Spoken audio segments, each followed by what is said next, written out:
Welcome back to the Jacob McLaughlin podcast and radio show, coming to you guys on this Monday, June, I think it's 16th. With this whole COVID thing, I don't even pay attention anymore to what day it is. I just know it's a Monday. But I hope you guys are doing great. I hope your week is going well. Here in Arizona, it is finally nice and warm. On average, 105 degrees is where we're at. So super nice, super sunny, which we can't complain about. But coming to an episode titled Eating for Health Compared to Eating for Weight Loss. This is a topic I like to kind of shed some light on because they are two very different things. And it's something I don't think we talk enough about, because just because someone is lean doesn't mean they're healthy. And so that's why I want to dive into today, and just talking about the differences, how you're going to live a healthy lifestyle instead of just a lean lifestyle, and just breaking down the differences in all of that, because a lot of things that come up is, people will be like, hey, I'm watching this one person that they don't work out, they don't eat healthy, they drink all the time, but yet they're super lean.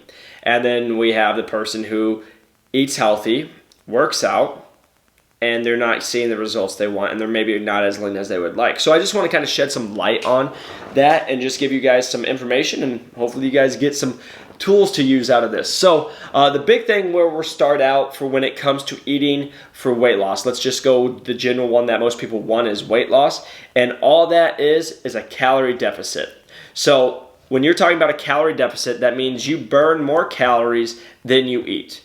That's why people can be super lean, but they can eat like crap, because let's just use the example and say if you burn 2,000 calories a day, as long as you eat under 2,000 calories a day, you will see a difference. So for example, if you ate 1,600 calories a day, it doesn't matter what you eat. But as long as you had 1,600 calories, but you burned 2,000 calories a day, you're now in a 400 calorie deficit for the whole entire day. Now, if you do that over the 7 days for the whole week, now you're in 2,800 calories, which you're probably losing some weight when it comes into the whole week. And so that's how that adds up. But again, you could eat a Big Mac every single day and still lose weight, because if that's all you ate and it was 1,400 calories, and you needed to burn or just eat less than 2,000, you guys are good. But that's where we will break down and go into, it's not the health part of it though, right? Because like if you're eating fast food every single day, yes, you may not be eating in a calorie deficit, but you're not going to be getting micronutrients that you need. You could be having some levels that are super high, for example, your LDL, your cholesterol, things that are super important and precursors for other diseases that could come up. So it's something to keep in mind. And then just like the number one reason why I push this is our life that we're talking about. Yes, you want to be comfortable in the body you are in. You want to feel good, look good, whatever it is. But also, you want to live as long as possible and have a great life. And how we get there is by always making sure you guys are living a healthy lifestyle. So breaking it down, going into more detail for you guys. So like I told you, when we think calories or weight loss, it's just macros, right? Your protein, carbs, and fats. That's what makes up our calories. And then also if you want to throw in alcohol, alcohol is also a macronutrient. So that's what you guys would have just to make up your calories. But even going into that, it's just calories. Now, if you're looking for the health portion of it, it would be the micronutrients. What vegetables, what vitamins and minerals are you eating that we need? So that's where we will dive into it. And the biggest example I just want to show you guys is, like, you all probably know somebody who is not eating right, that doesn't work out, that is super lean. They might even have abs, but they have a lot of health conditions. Or they might not have any health conditions, but then you hear of these people that are super lean that they're fine, and then they die at 54 of a heart attack. And that's showing you that they weren't healthy. They were fit. They might have been lean, but they weren't healthy. And the biggest example I like to throw in here is bodybuilders. Just because bodybuilders are kind of the picture of fitness, right? They're the most fit guys. They're the biggest, the most leanest, females and males. But there's a lot of bodybuilders that are not healthy at all. And I go into that because there's a lot of bodybuilders that I've known that they smoke, that they drink a lot, that they crash diet, that they will go and do these unhealthy habits, but yet they're still super lean. I was actually just listening right before this, was listening to the Ronnie Coleman, and if you got a podcast with Joe Rogan, and if you guys don't know Ronnie Coleman won Mr. Olympia like 7 times in a row. He's a legend in the sport. But you listen to him talking, he's like, I hated vegetables, I hated fruit, I never ate any, so I only ate chicken and rice. But he had to take multivitamins and all that to do it. But there's a guy who's like the biggest, the leanest, but he's never had any vegetables, any minerals, none of that. And again, you look at him, a genetic freak, and he's great, and he won so many times. But again, if you're looking at the health standpoint, if you're eating fast food, where are we at? Because he would talk about after his show, he would quit for 3 months. He wouldn't work out at all, right? So he now just took these healthy habits. He doesn't work out. He doesn't do anything for 3 months. He actually eats whatever he wants, so he'll gain a bunch of the weight back, and then he just gets back on his regimen and does it for 9 months. So again, that does work, right? Because he's just giving himself a break. But just putting it into the average human being, like he's a freak and he could get away with it. But if you're a normal human being, right, when you guys crash diet, a lot of times that's where we get into the weight loss instead of the nutrition and the health part of it, is when we crash diet.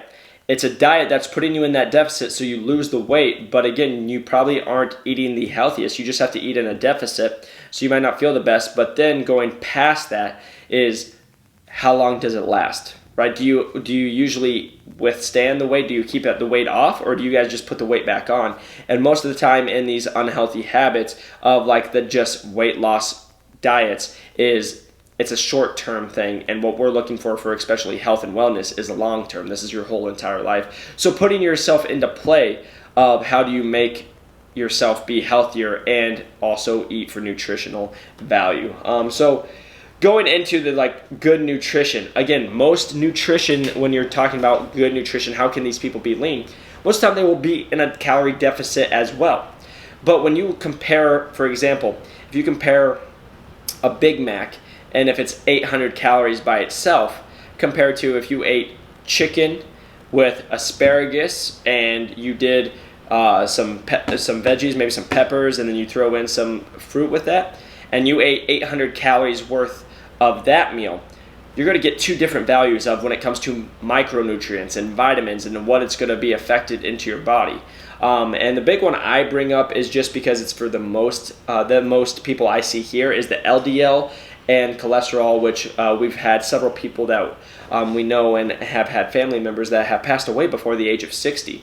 And it wasn't because they were super overweight, but they had precursors, but they just never went and got them checked, and they didn't eat great, but they had heart attacks, and they actually died before the age of 60. And so that's why I bring a lot of this up, is just because the good nutrition is going to be a lifesaver in the long haul for most people. So going into the good nutrition, again, we're always going to be pushing the good nutrition, real food, especially here at JSF, and what we do with my own Jacob McLaughlin Fitness is real food is king. When you eat real food, your body's going to break it down. It's going to get what it needs out of it. It's going to absorb what it needs out of it. And that's what we're trying to do. Again, I always will push a multivitamin, just because most of the times we don't eat enough, even with that. So for example, if I have half a pound of broccoli and I have some salad, I still probably didn't hit my numbers on certain vitamins or minerals. So a lot of times I'll supplement that with a vitamin, multivitamin, or whatever you guys would like to take, just to make sure you guys are hitting your micro requirement. So moving on with that, we go into having vegetables, fruits, just the real food. Again, if you guys Google whatever your favorite fruit is, whatever your favorite vegetable is, and look at the benefits of it. That's the biggest thing of it. It's what it's giving, it's nourishing your body with, compared to if you guys go and just eat fast food.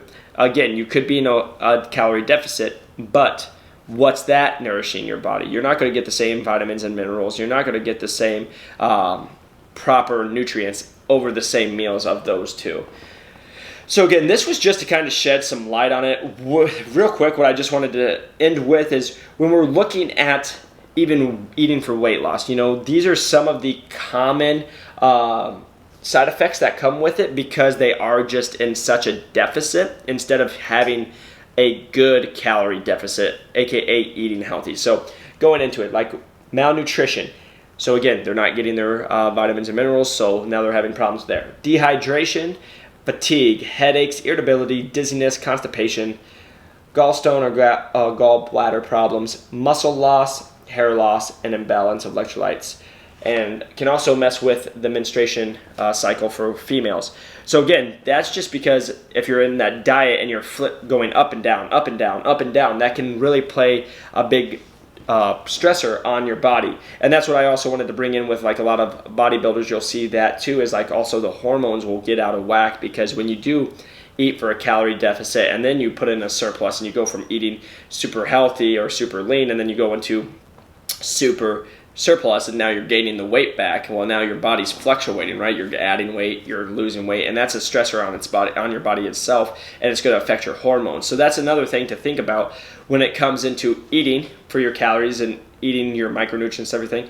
When you guys flip-flop and we're going up and down, up and down, up and down, you guys are going to be messing with your guys' hormones, because it's going to affect, if you have a higher body fat, there's going to be certain hormones that are affected compared to if you're at an optimal, for like guys, I know optimal for most of like the hormonal point, they'll be like that 12 to 15% body fat is what I've been told by doctors. And that's just where it's talking about where your normal levels are. Once you get super lean, they can have stuff that's a stressor on your body as well. And if you're overweight, your body might not make as much, like for example, testosterone. They see lower testosterone levels in more obese clients. So the higher body fat, a lot of times they will see, they will have the testosterone levels a lot lower than if it was somebody in the 12 to 15% body fat. And again, I'm not saying always, because that's not true, but if you're looking at a trend, that could happen. So again, the biggest takeaway for you guys is, eating real food, eating good vegetables, eating fruit, eating real meat, having it so you guys can make sure you get the real benefit. And then again, just finishing on healthy habits, right? Like I said, this is your life. It's going to go lifelong. And so what we're really looking for is having you guys, can you get into a daily routine or a weekly routine where you're working out 3 to 5 times a week, depending on what your schedule allows? Can you have really good healthy meals, breakfast, lunch, and dinner? And again, that's not saying you guys can't splurge and have the cheap meals or go out and have drinks with buddies and stuff. That's not saying that at all. But what it is saying is trying to limit, so you're not doing it every night or doing it multiple times every week. Because what we do see is we'll also see people who are super lean, but they go and they do party and they drink and they don't take care of their bodies, and then they're 40, 50 and they're already having health conditions that they really shouldn't even have. So again, it just comes down to overall health, you guys. When it comes down to eating for weight loss and eating for health, calorie deficit, you're going to lose you're going to lose weight no matter what. So as long as you're eating under your maintenance number, you will lose weight. But that doesn't mean you're healthy. Just because somebody has abs doesn't mean they're healthy, because I know a lot of bodybuilders that are not healthy at all. They have horrible habits, and they're some of the leanest human beings on earth. So again, just make sure that you guys are always eating for the long term, trying to take care of your body, because that's what's going to make the biggest difference in your life. I hope you guys were able to pick up a few good pointers, and I would love to hear your guys' comments if you would have any. But until next time, live your life to the fullest, spend time with people you love, and I will speak to you guys next time. Peace.